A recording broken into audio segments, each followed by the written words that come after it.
In 2026, every company will be using AI, but 90% won't even know how to use it right. The people that are bridging the gap, they're going to be the new millionaires. So while everyone else is chasing the next viral prompt, you're going to be building systems that actually move revenue. Because the next wave of millionaires won't be AI influencers, they'll be AI consultants who fix what's actually broken. If you don't know me, my name is Nicole McCain, and I'm an AI strategist, consultant, and business coach that helps solopreneurs and business owners make money and grow smarter using AI. AI consulting is about to become a $90 billion industry by 2030.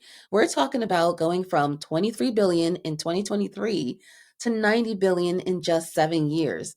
Over 300 million jobs globally are going to be completely restructured by AI right now. Companies are throwing billions of dollars at automation, but most of them have absolutely no clue how to actually deploy it effectively and how to make it generate revenue for them. The gap between we know we need AI and we have no idea how to implement it, that's where you come in as an AI consultant. If you've been stuck feeling like your skills and expertise are being underutilized, or you're just ready to build something of your own, then this video is your complete roadmap from employee to profitable AI consultant. Let's dive in step by step, and I'll walk you through the roadmap to starting your own AI consulting business. So, before we get into all the juicy stuff and the numbers, I just want to make sure we take the time to really prep your mindset and think about the shift from thinking like an employee to a consultant, to a business owner. So, with an employee mindset, you're going to feel like you have to be the one to execute tasks or work hour by the hour or follow instructions or just be dependent on one employer, right? Or compete for promotion. But with a consultant mindset, they have to drive business strategy. They have to be the ones to come up with the recommendations and steer the business owner in the right direction. So the business owner may want to go left, they may want to just pull up all these tools and plug them in, but you have to be the one to say, no, let's take a step back and first really understand where your bottlenecks are, where your problems are, and the gaps so that we can analyze the best way to tackle them. That's the difference between an employee and consultant, and as well as a contractor and a consultant. A contractor is paid to come in and do a specific job that they're skilled at, but a consultant, you're going to have to put on different hats and different skill sets. So we'll get more into that later on as to exactly what you may have to do and what you may face. But a consultant should price by value and return on investment for that business owner, not hour by hour. So I know some people say do hour by hour to start out, and that's totally up to you, but you could be creating bottlenecks for your own self and time constraints. For example, if you are trying to figure out what systems the business are using and you're spending hours on the phone with them or their employees trying to figure out their process and map their process, you're going to be spending hours that you probably didn't even account for. Even just writing emails and sending emails back and forth to them, doing it by the hour can really underprice you. So we'll get more into talking about how to price for value versus just hourly work. Then, as I mentioned, the consultant has to create strategic clarity for that business owner. You're the one that's like the boss, and you're going to be telling them, okay, I like your idea, but here's one where I see where this can really drive the revenue and close the gaps. So the consultant also builds strategic partnerships. When you go in, you're a partner. You're not an employee. You're not working for them. You're not a contractor. And you're not an employee. So to succeed in AI consulting, you must move from execution to advisory.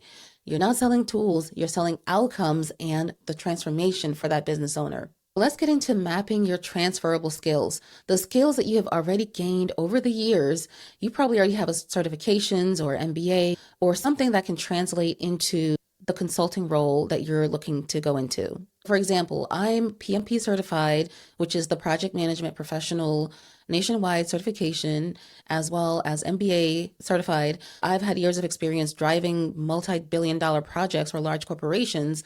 So that's how I showcase my experience, and I can map my transferable skills into becoming an AI consultant without spending $5,000 on a certification. Now, I know what you're thinking, that you're not a tech person and you don't know how to build AI systems, but you don't need to be technical at all. You're a business strategist. You're going to come in and identify those problems and tell them where they need to close the gaps. So let's look at your past experience. Let's say you were a project manager. Your transferable skills can be workflow design and process mapping. So since you already are familiar with workflows, you may position yourself for service that includes solving workflow gaps, mapping their bottlenecks, and working with different teams to get a project done within a specific time frame. Let's say you are an HR professional and you may want to offer an onboarding system to that business owner, but you really have to know what their problems are before you go offering a solution. So let's go down to finance analyst. You may be very good at data analysis and looking at dashboards. You may be able to create an AI powered dashboard for that business using no code tools like Lovable. And then let's say you were in marketing. You can provide them campaign execution. Now, this is something a lot of business owners are looking for. They're looking to build content, they're looking to run ads and get all of those systems automated into a lead funnel. And let's say you were an executive assistant. You're good at organizations and task coordinations. So you may be able to help them create emails, organize their documents, or even build out scheduling bots for them. Now, when it comes to choosing your niche, there are multiple high demand niches for AI consulting. So real estate, medical and dental practice systems, online coaching and course businesses, e-commerce product optimization, local service businesses like salons, gyms, and spas, and even corporate organizations that may need training. So I always recommend my students to first pick one niche, learn their core pain points, and then you can build a repeatable solution for that niche. If you're not close to that niche, let's say I'm not close to a dental business, I don't speak their language, I don't even know what systems they use. So I would have to spend a lot of time in discovery, really learning their systems and even figuring out why their existing systems can't do the job and solve the gaps and the bottlenecks that currently exist. So, like I mentioned before, this is why charging for value is important, because you're going to have to spend time really learning that business, understanding their systems, understanding workflows, and all different things could be thrown at you. You don't know the unknowns. That's why you want to make sure that you're compensated at a level where it includes that time for discovery. All right, let's get into the good stuff. The profitable services that you can offer. Remember, I said, don't worry about AI tools. If that business owner is, oh, I want ChatGPT and I want NAN and I want all these automations, you got to push back and wait until you get the full discovery and you map out their gaps. And then you could tie a tool to solving a pain point in each gap. So let's say you're going to offer them an AI workflow automation that automates those repetitive admin tasks. Some examples of tools that you can use are Zapier and Make or ChatGPT. Those are no-code tools, they're low cost, and the learning curve is not steep for those particular tools, because you don't incur the cost for those tools unless that cost is already built into the contract. But you also want to leave the business owner and their staff with the ownership of those tools so that they can be trained on it and then they can utilize it for their own purposes. Now, there is a way that you can continue to service them month over month, and it's called having a retainer. The retainer is separate from your flat fee that you would have priced in your contract. The retainer is an ongoing oversight and monitoring of how everything is flowing and being that go-to person for that business in case there are application upgrades or new bottlenecks that may be presented that you, the subject matter expert, can solve for them. Another service type is custom GPT creation. That's done in ChatGPT with the Pro plan or higher. You can train those custom GPTs on client data. Now, what I love to do for my clients, I like to build them a separate GPT just for their email automation, a separate GPT for their content automation or newsletter, and a separate one for any workflows, procedures, or research that needs to be conducted. I recommend that you stack those GPTs. You can make them work off of each other, but that's a great service and an easy no-code solution that doesn't require you to be technical at all. It just requires you to know how to use ChatGPT. Now, I love doing chatbots. Chatbots are one of my favorite things to build. You can build no-code chatbots for your client's website, landing page, or their CRM. You can even build chatbots that call their customers or that receives inbound calls or that text or email for that client.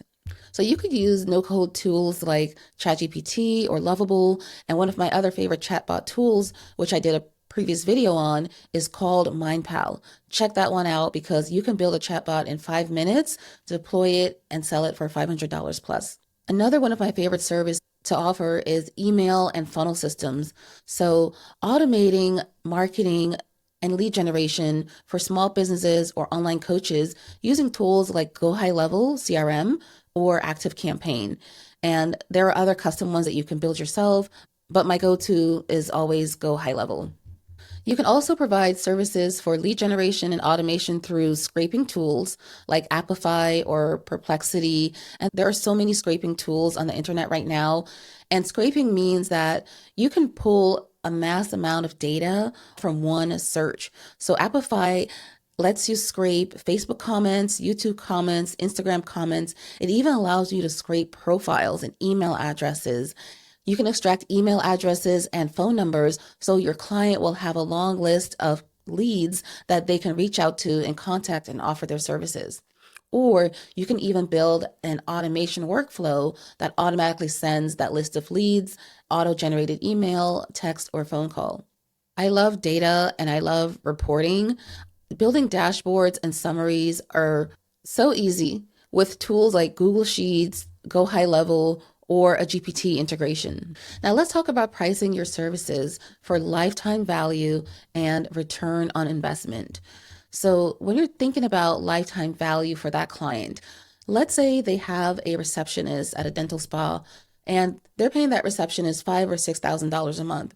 Now you can calculate the cost of paying that receptionist against the revenue that you'll be generating for them, and that is the return on investment that they will get from your one-time implementation versus having to pay that person each month for the next 20 years.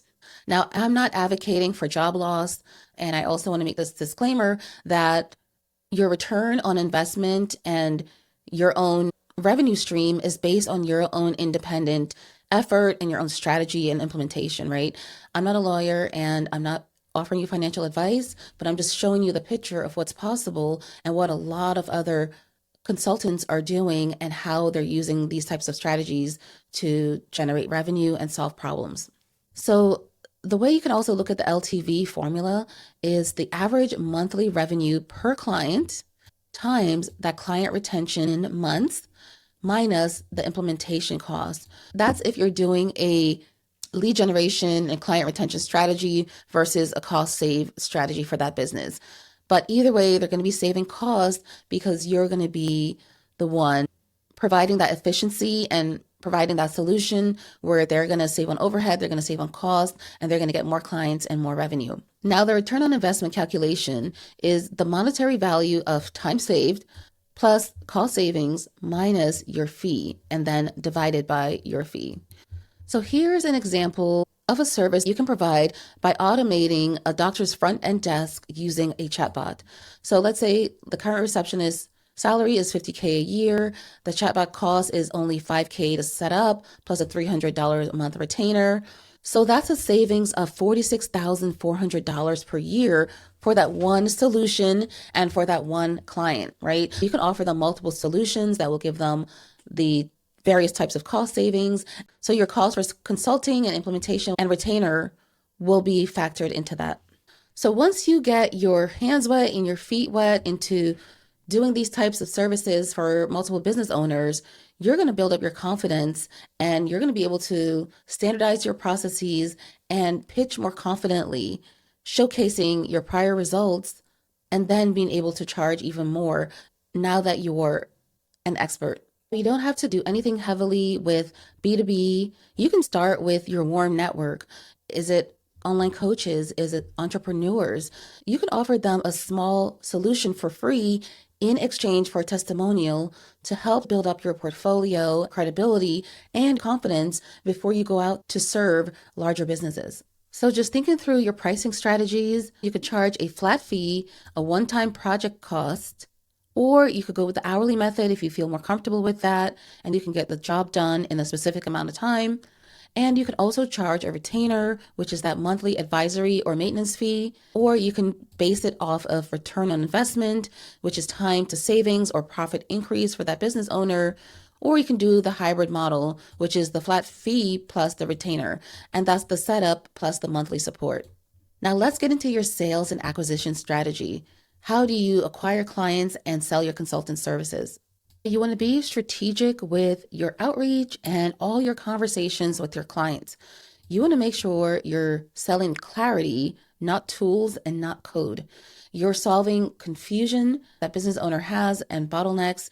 You're not selling access to ChatGPT. You want to lead those conversations with the return on investment for that business owner. You want to frame your conversations and your offers around measurable monetary and time savings or growth for that business.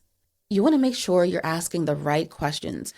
Ensure that you have a list of standard questions that you ask business owners as you're doing your lead qualification, your intake, and your discovery. You could ask questions like, what's taking your team the most time right now? Or what's the biggest bottleneck slowing you down right now?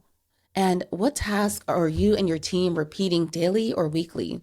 So you want to fully discover and diagnose the problem before prescribing. You can offer a paid discovery call once you have built up your expertise and your experience and you don't want your time to be wasted.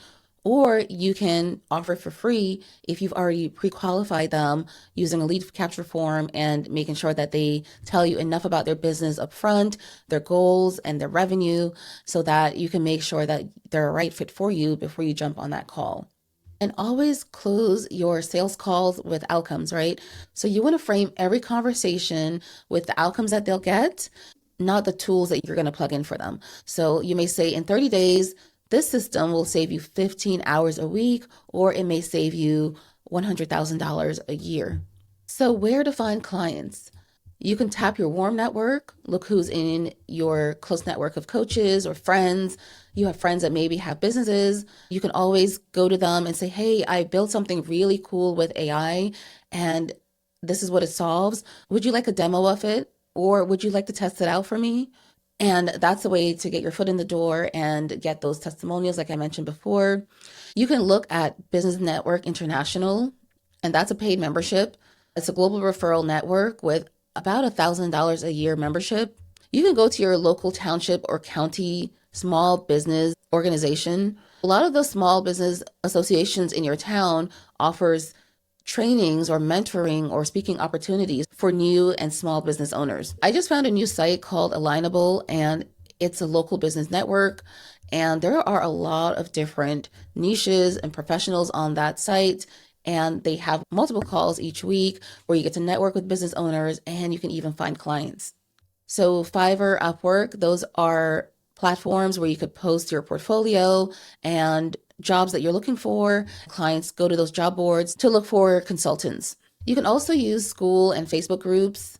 Get known in those groups and showcase what you're working on. You just never know who may be looking for what you are building or what you already know.